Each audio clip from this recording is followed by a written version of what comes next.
Here is your instructional video for the trailer. The first thing that I want to talk about is the hydraulic drop system. On your trailer, there are a bunch of safety pins that you'll need to pull before you drop the trailer. You have one on the tongue, and then also you're going to have two on each side of the axle. So pull the one on the tongue, pull these two, and then pull the last two, and then it's to the point that you can lower the trailer. You'll want to make sure that the trailer is on a reasonably level area when you're going to lower it.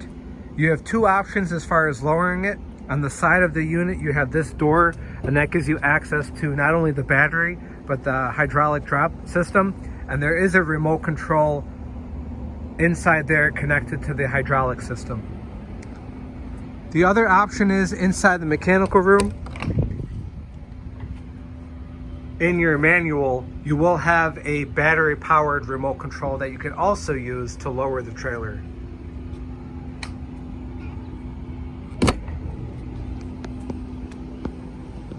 Trailer is ready to lower. You can take the remote that's in the mechanical room, push on the down arrow, make sure the pins are dropped, and then you can lower the trailer. This is not your trailer, but it still shows you what it looks like when it's lowering.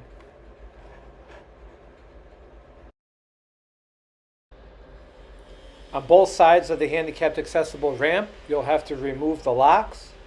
The keys for all of the trailers are in the mechanical room. There's also this bracket that you'll have to put once the ramp is down.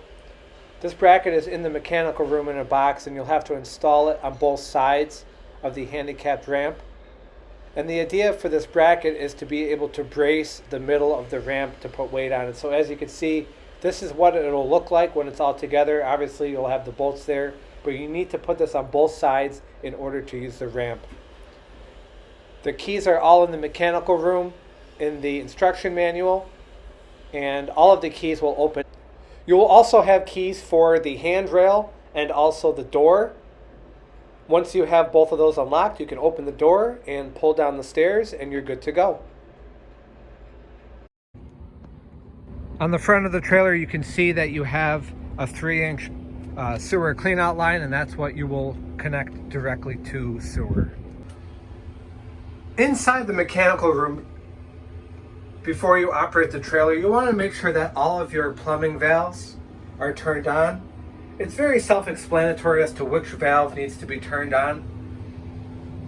All of these are for shutoffs, and you can see there's a number, and those numbers will correspond to a specific part of the trailer. So if you ever were in need to turn a part of the trailer off for repairs or anything like that, you can correspond that number with the sheet that's in the owner's manual to know which one goes to which. As far as your fresh water supply, that is going to go up through this line here. So you have two options when it comes to using your fresh water. The first one is, if this knob is on, then you can fill up your reserve fresh water tank, and then you can use the tank to actually feed the system. Another option is for you to turn this off and then turn this valve on, and that will bypass feeding the tank and actually feed the system through this way. So the option is yours. That red knob is actually to drain the fresh water tank. We would recommend that you drain the tank as much as possible before you would move the trailer.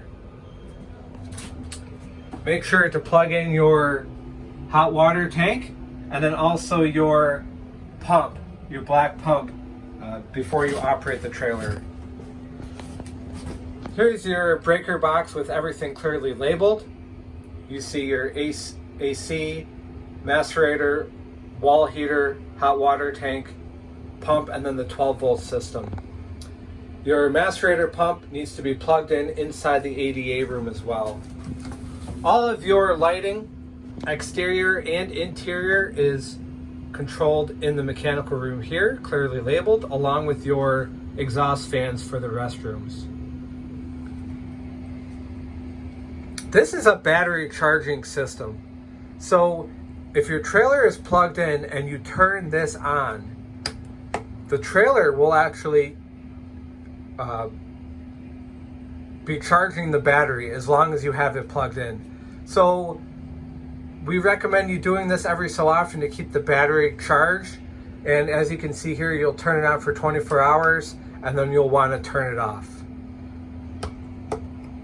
Another thing that you can do with this is if for some reason you do not have electricity and you just need to turn on the lights and you don't have anything plugged into the trailer, you can feel free to turn this on.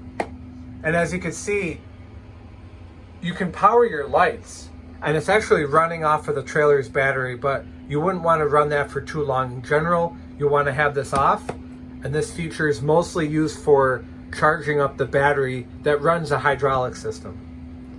If there's any time when the hydraulic system does not move, it's more than likely because your battery is dead, so make sure you go ahead and charge your battery using this system.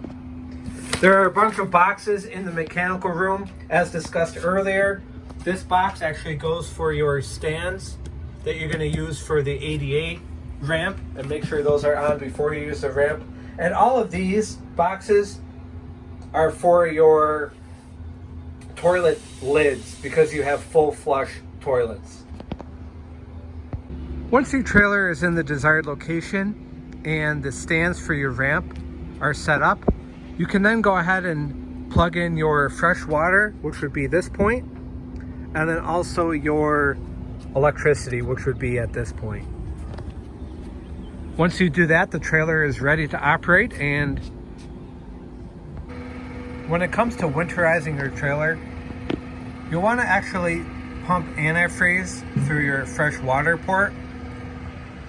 Along with that, you'll want to make sure the fresh water going to the tank is closed at that point, and you'll want to have this one open so the antifreeze would go through the pump.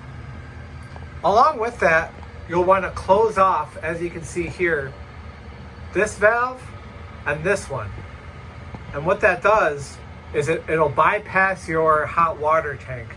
So that way the antifreeze will actually go through the system, bypass the hot water tank, and instead go right into your plumbing conduit and then fill the plumbing with antifreeze. So if you're going to have this outside during the winter, you'll want to pump this with antifreeze so that you do not damage anything.